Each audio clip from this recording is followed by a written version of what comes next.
Hello friends, welcome to my YouTube channel. आज हम पढ़ेंगे खोजपूर्ण प्रश्न कौशल, जो प्रश्न कौशल की स्किल है उससे रिलेटेड। पहले कक्षा 7, विषय सामाजिक अध्ययन, उपविषय नागरिक शास्त्र, प्रकरण लोकतंत्र शासन व्यवस्था, छात्र अध्यापिका नाम, दिनांक, वादन, कलांश। खोजपूर्ण प्रश्न कौशल के उद्देश्य हैं छात्रों को अनुत्तरता की स्थिति से उचित उत्तर की स्थिति की ओर ले जाना और कौशल का विकास करना। दूसरा है बालकों के पूर्व ज्ञान, रुचि और मनोदशा से अवगत होने के लिए विषय से संबंधित प्रश्न पूछना। तीसरा है बालकों के पूर्व अनुभवों को नवीन अनुभवों से जोड़ने के कौशल का विकास करना। चौथा है बालकों की रुचि एवं ध्यान को आकर्षित करने के कौशल का विकास करना। पांचवा है बालकों के बौद्धिक विकास एवं उपलब्धि को निश्चित गति एवं दिशा प्रदान करने के कौशल का विकास करना। छठवां है बालकों के विचार एवं संश्लेषण शक्ति का विकास करने के कौशल का विकास करना।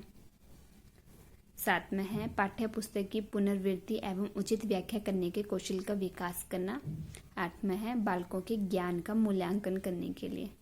उसके बाद खोजपूर्ण प्रश्न कौशल के घटक: अनुबंधन क्रिया, संकेत देना, अधिक सूचना प्राप्ति, पूर्ण केंद्रण, पूर्ण निर्देशन प्रेषण या समीक्षात्मक अभिज्ञान वृद्धि। ये जो कौशल है ये हम सब लेसन प्लान जब हम पढ़ा चुके होते हैं उसके बाद हम उनसे जानने के लिए कि उन्हें कितना समझ में आया, कितने इसलिए ये कौशल का प्रयोग किया जाता है। तो हम देखते हैं कैसे। इसमें हमने जो पढ़ाया है वो नहीं लिखा हुआ है, सीधा क्वेश्चन डाले हुए हैं। प्रश्न संख्या, छात्र अध्यापिकाएं क्रियाएं, छात्र क्रियाएं, घटक, क्योंकि इस स्किल का मेन मकसद खोजपूर्ण प्रश्न पूछना ही है। अब बता सकते हैं लोकतंत्र के बारे में।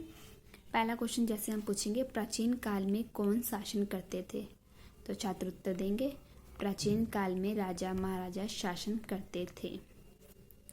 उसके बाद है दूसरा, राजाओं द्वारा किए गए शासन को क्या कहते हैं?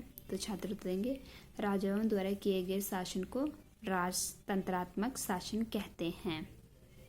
उसके बाद है थर्ड क्वेश्चन, राजतंत्रात्मक शासन प्रणाली के बाद वर्तमान में कौन सी शासन प्रणाली है? तो छात्र उत्तर देंगे, राजतंत्रात्मक शासन प्रणाली के बाद वर्तमान में लोकतंत्र शासन प्रणाली है। यहाँ पर घटकों का प्रयोग भी करते रहना, देख सकते हैं। चौथा है लोकतंत्र शासन प्रणाली के प्रतिनिधि का चुनाव कौन करता है? लोकतंत्रात्मक शासन प्रणाली के प्रतिनिधि का चुनाव जनता करती है। पांचवा है लोकतंत्र किन दो शब्दों से मिलकर बना है? लोकतंत्र लोक प्लस तंत्र शब्द से मिलकर बना है। उसके बाद हमारा 6th क्वेश्चन है, लोक का क्या अर्थ है? छात्र उत्तर देंगे, लोक का अर्थ जनता है या लोग है। तंत्र का क्या अर्थ है? निरंतर। तो 8वां क्वेश्चन हमारा, प्राचीन काल में राजा महाराजा जनता पर क्या करते थे? छात्र उत्तर देंगे, प्राचीन काल में राजा महाराजा जनता पर शासन करते थे।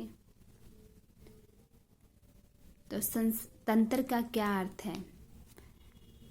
सॉरी, मैं आपको भूल गई बताना। जो ये यहाँ पर क्वेश्चन पूछा था हमने, तंत्र का क्या अर्थ है, वो उन्हें लोक का तो मतलब पता है बट तंत्र का मतलब नहीं पता है, इसलिए यहाँ पर हमने निरोत्तर लिखा है कि निरोत्तर मतलब उन्होंने उत्तर दिया भी है, मतलब सही नहीं दिया। अगर दिया भी है तो सही नहीं दिया, अदरवाइज नहीं दिया। तो हमने 8वां क्वेश्चन उन्हें इसलिए पूछने के लिए पूछा है कि उन्हें इसका पता लग जाए कि तंत्र का क्या अर्थ है। तो हमने उनसे पूछा है प्राचीन काल में राजा महाराजा जनता पर क्या करते थे? तो छात्रों ने उत्तर दिया, प्राचीन काल में राजा महाराजा जनता पर शासन करते थे। तो हमने पूछा तो तंत्र का क्या अर्थ है? तो छात्र ने समझ में आ गया कि शासन, तो तंत्र का अर्थ शासन है। उसके बाद लोक तथा तंत्र का संयुक्त अर्थ क्या है? छात्रों ने उत्तर दिया, लोक तथा तंत्र का संयुक्त अर्थ लोगों का शासन है। उसके बाद लोकतंत्र के कितने आधार स्तंभ है? छात्रों को पता नहीं है कितने आधार स्तंभ है। तो उसके बाद हमने फिर पूछा उनसे कितनी दिशाएं होती हैं? तो क्योंकि छात्रों को पता होता है कि कितनी दिशाएं, तो ऑब्वियस आंसर देंगे 4 दिशाएं होती हैं। तो हम बोलते हैं इसी क्रम में बताइए तो स्तंभ कितने होते हैं, तो छात्र पता लग जाएगा। जब हम इसी क्रम में बोले तो वो बोलेंगे कि 4, शायद 4 ही बोलना चाह रहे हैं मैडम, तो बताएंगे लोकतंत्र के 4 आधार स्तंभ होते हैं। 14वां क्वेश्चन फिर हम पूछेंगे इन 4 आधार स्तंभ का नाम बताएं।